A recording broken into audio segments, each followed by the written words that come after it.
અત્યારે તો શાયરી બદલાઈ ગઈ. हाँ हमारा एक जुआनियन में शायरी सांभळेली, यूं तो मैं हर रोज तेरी गली से गुजरता हूँ, तेरी खिड़की खुली रहती है, लेकिन अफसोस इस बात का है कि तेरी जगह तेरी माँ खड़ी रहती है.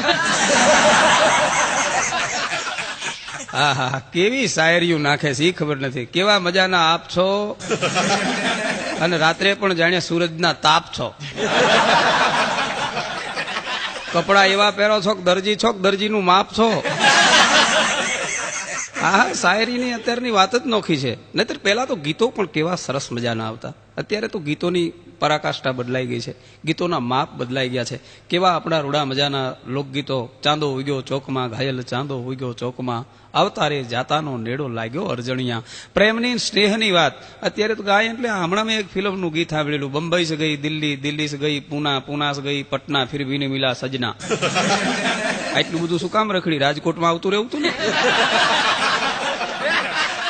हाँ हमारा तो एक गीत में એવું સાંભળેલું, એક ચુમ્મા તું મુझको उधार दई दे और बदले में दिल्ली पंजाब લઈ લે. તારા બાપુજી ના છે.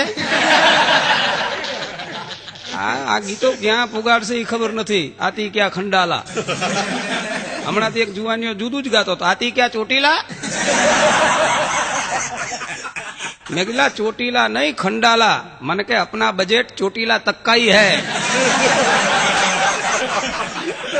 મેં કીધું તો ચોટીલા રાખ.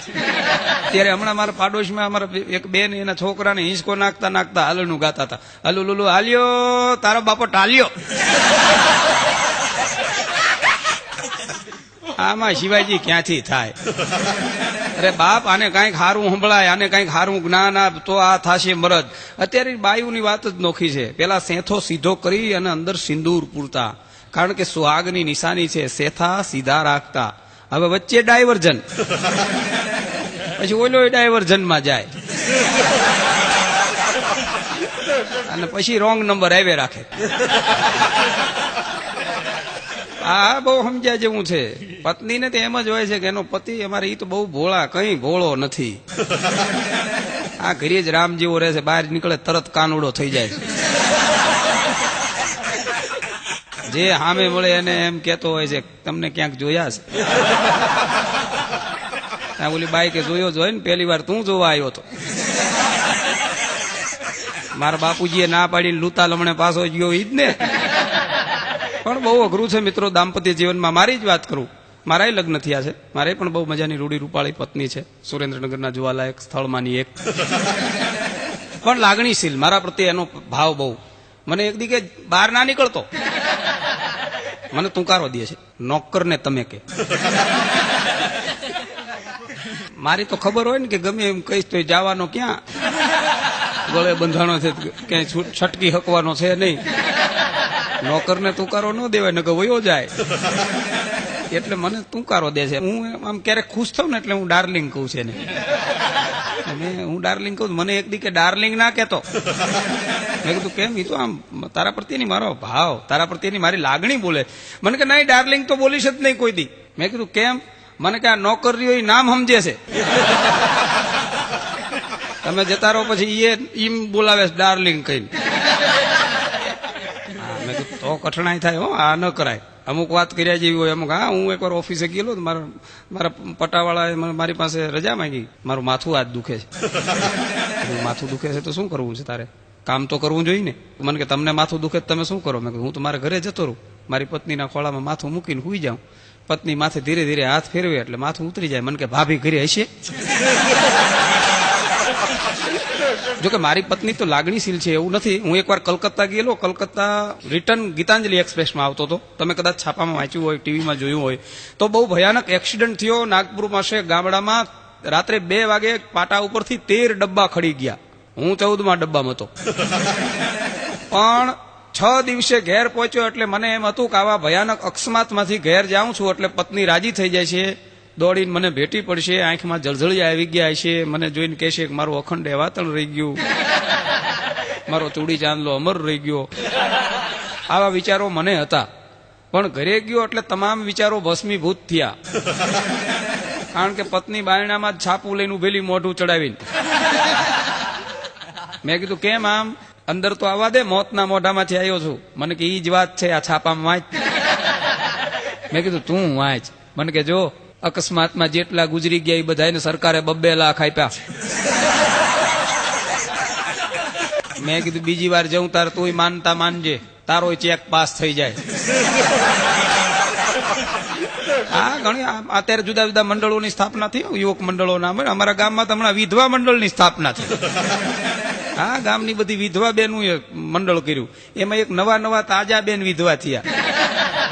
એટલે આખા વિધવા મંડળના બહેનોએ સભા ભરી અને એ જે તાજા વિધવા થયેલા જે સભ્ય બન્યા હતા એને કીધું કે આપણા મંડળ વિશે તમે 2 શબ્દ કહો. એટલે ઓલી બાઈ આવી સભામાં, માઇક પાસે આવીને બોલી કે આપણા મંડળના સભ્ય થવાની મારી વર્ષો જૂની ઈચ્છા આજ તમારા ભાઈએ પૂરી કરી. હું એમ ઈચ્છું કે આપણા મંડળની ઉત્તરોત્તર પ્રગતિ થાવ અને આખા ગામની બહેનોને આપણા મંડળમાં સમાવી લ્યો. અરે આને સમાવીને તારે શું કામ છે? આખા જગતના પુરુષો સામે તો જરાક ધ્યાન કર્યું. પણ બહુ મજાની વાત છે મિત્રો. પતિ પત્નીના સંબંધો તો લાગણીશીલ છે. હું મારી પત્નીને લઈને આબુ ગયેલો. એ આબુ નખી લેક માંથી ફરતો હતો. એમાં નખી લેકમાં હંસ અને હંસલી 2 આમ ચાંચમાં ચાંચ બીડાવીને બેઠેલા. મારી પત્નીએ તરત કોણી માર્યો.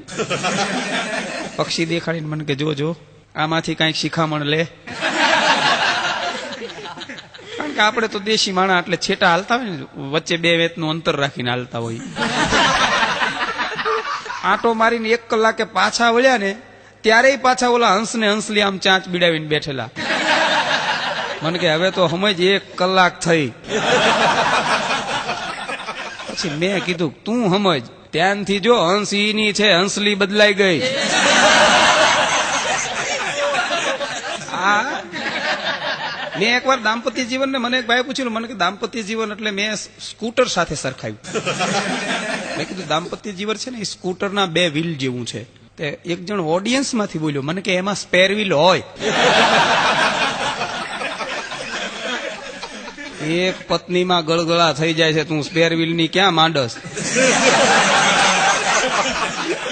હા, પણ ઘણી વાર ઘણા હોય મજબૂત મનના. અમારા ગામમાં એક કાકા 3જી વાર પરણ્યા, 3જા કાકી લઈ આવ્યા. માતાજીના મઢે પગે લાગવા જાય ને છેડાછીડી છોડવા માટે, એ માતાજીના મઢે કાકો ને કાકી પગે લાગતા. તમે કાકી આંખ ઉગાડ જોયું ત્યાં સામે 2 ગોખલા. એક ગોખલામાં માતાજીના ફળા અને બીજા ગોખલામાં 2 ચૂંદડી, એક લાલ ને બીજી લીલી.